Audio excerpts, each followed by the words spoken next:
Bonsoir à tous et bienvenue dans votre journal de TLT du 10 juillet.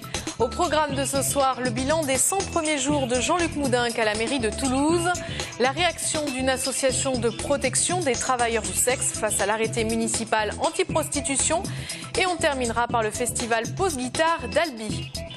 Mais on commence avec ce fait divers. Un enfant de 8 ans est mort en Ariège. Le petit garçon, originaire du Val-de-Marne, était en colonie de vacances à Ascoupaillère, non loin d'Ax-les-Thermes. Hospitalisé à Foix, après s'être plaint de maux de ventre, il serait décédé d'une intoxication alimentaire. De l'eau non potable pourrait être à l'origine du drame. Le procureur a ordonné une autopsie. Lundi prochain, pour le 14 juillet, cela fera 100 jours que Jean-Luc Moudenc a retrouvé le bureau du maire de Toulouse. 100 jours d'action ou de dossier. Le candidat Moudenc avait, lors de sa campagne, pris 20 engagements, des promesses tenues à 100% selon lui. Marlène Canal et Alain Sorat font le bilan. Il y a une nouvelle ambiance dans notre ville, s'est félicité Jean-Luc Moudenc en préambule de ce premier bilan d'étape depuis son élection en tant que maire de Toulouse. Il a ensuite salué le travail de terrain de son équipe municipale pour détailler point par point la vingtaine d'actions engagées.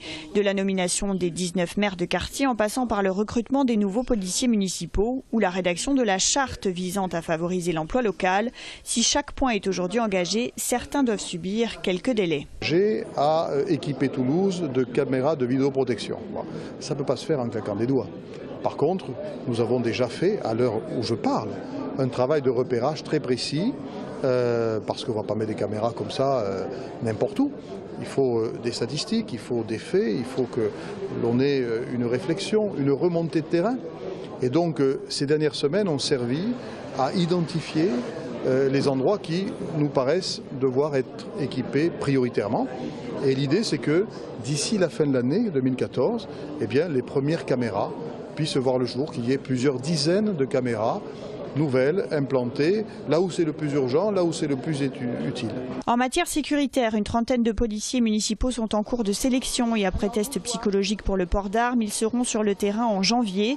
Les patrouilles nocturnes en sous-effectif notoire se font actuellement du jeudi au samedi sur la base du volontariat. Et de manière plus générale, Jean-Luc Moudenc s'était engagé à ne pas paralyser la ville lors du passage de témoins.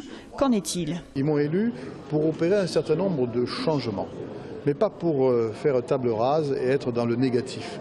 Et donc effectivement, j'ai pris parfois des décisions négatives, l'abandon de l'aire de grand passage de Montredon, l'abandon du bus BHNS dans les quartiers ouest de Toulouse. Ça, ce sont des décisions effectivement où, par rapport à ce qui était prévu, les projets sont mis de côté et annulés.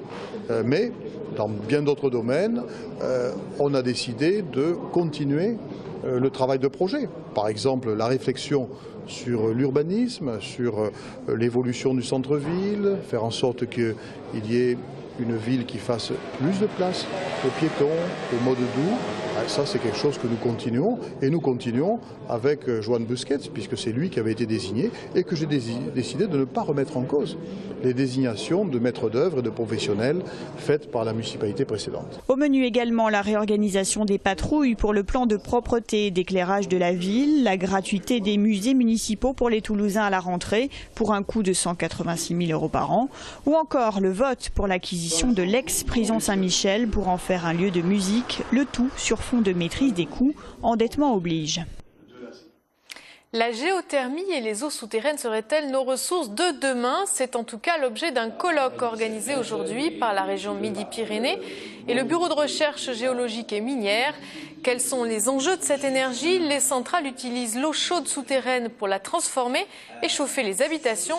Il existe désormais un outil capable de cartographier les eaux souterraines présentes et exploitables. Le CIGES, c'est un site internet dédié aux eaux souterraines, donc ça s'appelle Système d'information et de gestion des eaux souterraines, donc qui a été développé par le BRGM et dont la vocation est de mettre à disposition de tout le public tout un tas d'informations sur les eaux souterraines, donc à la fois les aspects quantitatifs, donc où trouver l'eau, en quelle quantité, et aussi les problèmes de pollution, donc de qualité de l'eau. Et donc c'est un site internet qui déroule de nombreuses rubriques et articles descriptifs. Et puis il y a aussi toute une partie consultation de la donnée par des outils cartographiques où on peut venir choisir un petit secteur et avoir de l'information sur les eaux souterraines un peu n'importe où dans la région. Griselidi, c'est une association toulousaine qui défend les droits des travailleurs du sexe. Elle accueille et suit chaque année 600 prostituées à Toulouse, sans compter les centaines de conseils et d'aides diffusés via Internet. L'association réagit contre le nouvel arrêté municipal visant à interdire la prostitution dans le centre de Toulouse. L'association craint pour la santé et la sécurité des prostituées contraints d'aller dans la périphérie de la ville. On écoute Sonia Gonzalez, infirmière dans cette association. Nous, on est très inquiets en fait, par rapport à la nouvelle de cet arrêté. D'abord parce qu'on est une association de santé, donc du coup, nous, on s'inquiète beaucoup des conséquences sanitaires que ça va avoir, cet arrêté. On sait que s'il y a moins de clients, les travailleurs du sexe, à un moment donné, peuvent se retrouver contraints d'accepter des prestations sans préservatif. On sait qu'il y a beaucoup de clients qui les demandent, quitte à payer plus. Toutes les lois qui peuvent à un moment donné faire qu'elles vont gagner moins d'argent, ça risque de les mettre aussi en danger parce que ça prête à accepter des choses qu'elles n'auraient pas acceptées avant. Si à un moment donné, on voit dans certaines villes, je veux dire, les femmes travaillent sur les nationales, dans des zones industrielles ou des choses comme ça, ça veut dire aussi qu'elles sont soumises à plus de dangers parce que ce qui protège aussi les femmes, c'est qu'on n'hésite plus à agresser quelqu'un dans une rue quand on sait qu'il y a des voisins, quand on sait qu'il y a des maisons, et que si c'est une zone industrielle ou un vieux parking où il n'y a pas d'éclairage, on a moins de réticence et que du coup on a peur que vraiment les violences explosent. On peut entendre que les riverains ont des problèmes dans certains quartiers, mais je pense que les prostituées sont tout à fait capables d'entendre ça et d'en discuter avec eux et de trouver une manière de faire les choses ensemble et que j'ai l'impression que dans cette histoire la solution de médiation elle a été complètement écartée et qu'on a pris déjà un parti, celui des riverains et on a considéré que les prostituées n'étaient pas des personnes qui pouvaient être présentes pour une négociation et je trouve ça dommage. Et je vous rappelle que le STRAS, le syndicat des travailleurs du sexe, appelle à une manifestation contre l'arrêté municipal demain vendredi à 18 h, place du Capitole. Du sport à présent, vous l'avez annoncé la semaine dernière, le club de foot ariégeois de Luznac s'est vu privé de Ligue 2. Le club avait pourtant fait parler son talent sur les terrains cette saison en arrivant deuxième du championnat national. Mais la direction nationale du contrôle et de gestion de la Fédération française de football en a décidé autrement, confirmé par la commission d'appel, à savoir l'interdiction d'accession du club en Ligue 2. Nicolas Dieuz, ancien du TFC et joueur au LAP depuis 2 ans, était l'invité de l'émission Côté Sport spéciale Coupe du Monde cette semaine. Nous lui avons demandé sa réaction. Aujourd'hui, en tout cas, on a reçu effectivement une notification de la part de la DNCG, de la commission d'appel de la DNCG, qui nous interdit l'accession en Ligue 2. Donc oui, aujourd'hui, on n'est pas en Ligue 2, mais il y a encore des recours, on va se battre et on a bien l'intention de faire entendre notre voix. Le prochain recours, c'est présenter donc notre dossier devant le CNOSF, qui est une commission de conciliation, qui n'y a qu'un avis consultatif, mais qui est forcément, qui peut être écouté dans ces cas-là. Donc on va faire appel de la décision de la DNCG devant le CNOSF. Si l'avis consultatif du CNOSF ne nous est pas favorable, ça sonne la fin de nos espoirs de jouer en Ligue 2.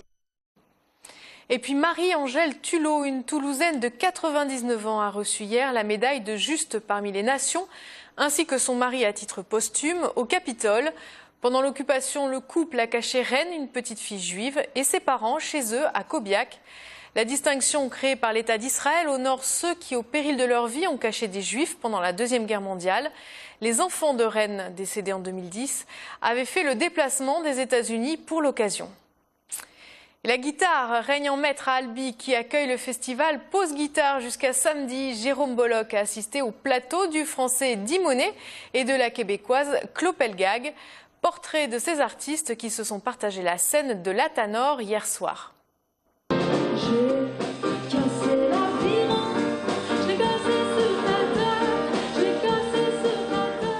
Fantasque et surréaliste, l'univers de Clopelgag foisonne d'images décalées et de mots funk, comme elle aime à le dire. La musique, quant à elle, est un vaste paysage. De façon intéressante, et j'aime quand il y a des ruptures de tempo, j'aime quand musicalement c'est intéressant et que c'est pas déjà réfléchi, je veux dire, par plein d'autres personnes. Tu sais, j'aime quand c'est surprenant en fait. J'aime quand le texte est surprenant et quand la musique est surprenante. Donc Donc c'est sûr que moi, je me sers d'appui de cordes pour accéder à ça ou de contrebasse de batterie, puis de mon piano aussi. Fait que l'ensemble est assez rococo parce qu'il y a une attention assez particulière qui est accordée aux arrangements aussi des chansons.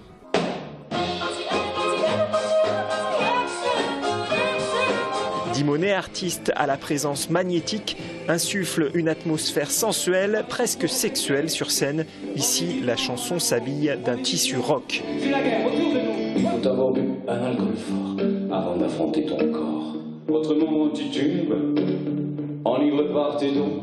Je me sens fondé par le texte, même s'il a ses choses-trappes, tu vois. En tout cas, l'idée d'aller l'accompagner sur scène, ça m'est validé par le texte. Mais c'est un peu, on est sous treillis, encore une fois le côté commando pour rester dans cette veine-là. Donc c'est quand même l'idée d'avoir rendez-vous avec la musique qui elle est rock. La forme est rock, elle n'est pas chanson. J'ai pas au Pinacle, il n'y a pas. J'ai découvert par la suite des Ferré, des Brassens, des Brel. C'était dangereux pour moi de m'attaquer de suite à ces monuments-là. J'allais pas couper les colonnes du Panthéon, quoi. Tu vois, il fallait que j'aille dans toutes les carences que le rock incarne, pas dans tout ce qui est validé dans la chanson française, à papa, à maman, à papy, à pépé, des gens qu'on a aimés ou détestés, mais en tout cas, c'est des gens, c'était des monuments en noir et blanc avec une caméra, un plan comme ça, ne me quitte pas. Avec le temps va tout, tu vois. Comment faire de la musique après ça? Mais Dimonet l'avoue, Gainsbourg est l'artiste absolu pour toute une génération de chanteurs. Ce mec, il est hémophile dans la musique, je veux dire, son sang ne sèche jamais, Gainsbourg, dans la musique, tu vois, alors que tout le monde, on cicatrise tous de tout, quoi. Mais là-dedans, on a tous pioché dans sa plaie, quoi. Un fantôme sous le drap, ce n'est pas toi. Un fantôme sous les draps, j'ai mis les bras.